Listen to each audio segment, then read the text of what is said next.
Campaigns. Remember that President Uhuru Kenyatta today is heading to Kaloleni in Kilifi, and we have our reporter Chris Tyru there, who's going to be keeping us updated with regard to that. And talking about elections, Liberia is actually set to hold its election. Let's just take a look at some quick facts before I let you go with regard to this particular election in Liberia.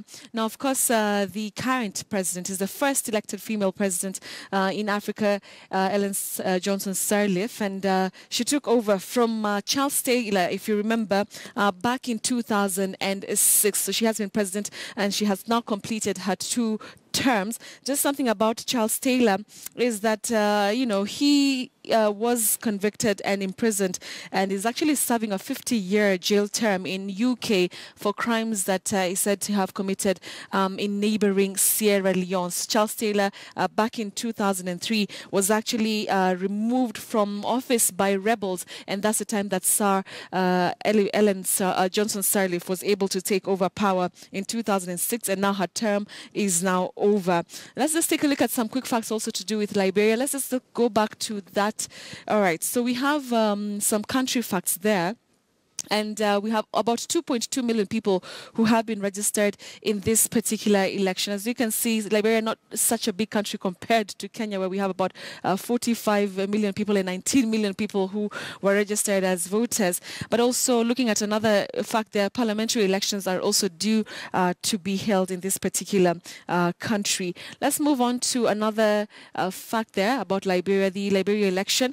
What are the campaign issues that are being tackled? One, of course, is to promises to tackle poverty. Remember that Liberia remains to be one of Africa's poorest nations, talking about 50% of the population living under abject poverty. So there is that promise by the contenders, who actually are amounting to 20 presidential candidates who are promising that they will be tackling poverty. One other thing, of course, is corruption. Corruption really is like a disease that affects quite a number of African nations, and Liberia is also part of that list. And also looking at stability. Remember that they have been in war for quite some time, and it is until Ellen Johnson Sirleaf took over, that's the time that there was some bit of stability, but right now still a lot to be done. Looking at the Ebola outbreak, now Liberia, if you remember, was one of the countries that was adversely affected by this outbreak. It was one of the 3 West African countries that was badly hit. We're talking about 10,678 cases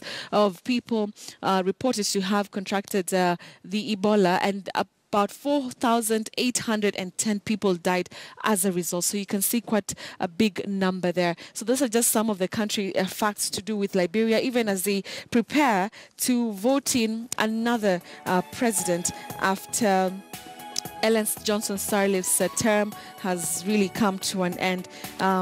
So that's another country. We'll be looking at that election here on KTN News. So we've come to the end of News Center. It's time now for me to bid you goodbye, but my colleague Lofty Matambo is coming up shortly with Leo Mashinani. He's going to be taking over our coverage in Kiswahili. All the top stories that we've been focusing on for the last 2 hours, he's going to be taking over them, and we'll be bringing you the latest details from